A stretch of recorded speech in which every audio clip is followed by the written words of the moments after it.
পৌরসভাগুলোর মধ্যে এটাকে একটা মডেল এবং আধুনিক উন্নত করে গড়ে তুলব। পৌরসভার নাগরিক সুবিধাগুলো কি, সেই নাগরিক সুবিধাগুলো আপনাদের সামনে আমরা তুলে ধরব এবং সেই নাগরিক সুবিধাগুলো পাওয়ার জন্য আপনাদের নেতাদের পিছনে ঘুরতে হবে না। পৌরসভার মেয়র যিনি হবেন তার পিছনে আপনাদের ঘুরতে হবে না।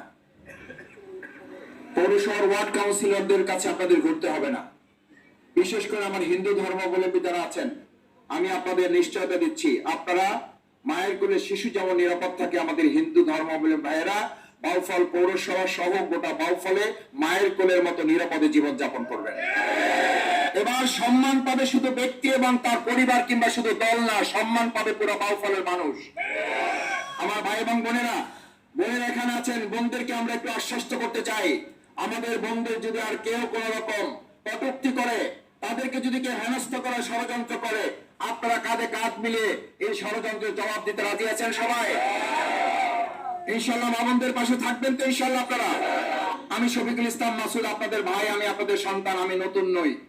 আমাকে কেউ কেউ বলেন নতুন আসছেন, আমি তাদেরকে বলি আমি বিগত 25 বছর এই বাউফলের মানুষের সাথে তাদের সুখ দুঃখ ভালোবাসায় আমি মিশে আছি।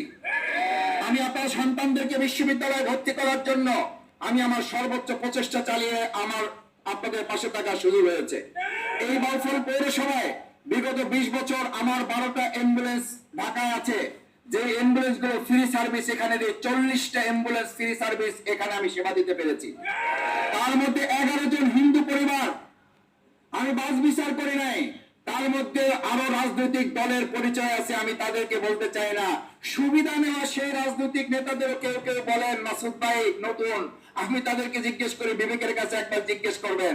রাত 3টার সময় শফিকুল ইসলাম মাসুদকে ফোন করেছেন, আমার আত্মীয় মারা গেছে, মাসুদ ভাই কোথাও অ্যাম্বুলেন্স খুঁজে পাচ্ছি না। আপনাকে বলছি, আমি মনে করি আপনি পারবেন, আমি আপনার দল দেখি নাই, আমি আপনাকে অ্যাম্বুলেন্স দিয়ে বলছি ভাই অ্যাম্বুলেন্সের তেল খরচ লাগবে না। আপনি ড্রাইভারকে নাস্তা করাতে চাইছেন, ড্রাইভার বলছে আমি যদি নাস্তা করি আপনার এখানে, তাহলে আমার যে প্রতিষ্ঠানের চাকরি, যে মাসুদ ভাই ওখানে আছে, যদি জানতে পারে তাহলে আমার চাকরিটা থাকবে না। সেলাই মেশিন প্রশিক্ষণ কেন্দ্র আছে আমার এখানে 48টা বাউফলে। আমি আমার মা বোনদের এখানে জানতে চাই, মা বোনদের কাছে সেলাই মেশিন প্রশিক্ষণ কেন্দ্র আমার স্লোগানে ছিল স্বাবলম্বী হব, প্রশিক্ষণ নেব এবং আমরা আত্মকর্মসংস্থানের ব্যবস্থা করবো। আমরা মা বোনদেরকে সেই প্রশিক্ষণের আওতায় নিয়ে প্রায় এই পর্যন্ত 350 সেলাই মেশিন আমরা মা বোনদের হাতে তুলে দিয়েছি। আমি পুনরবসন ঘটিয়ে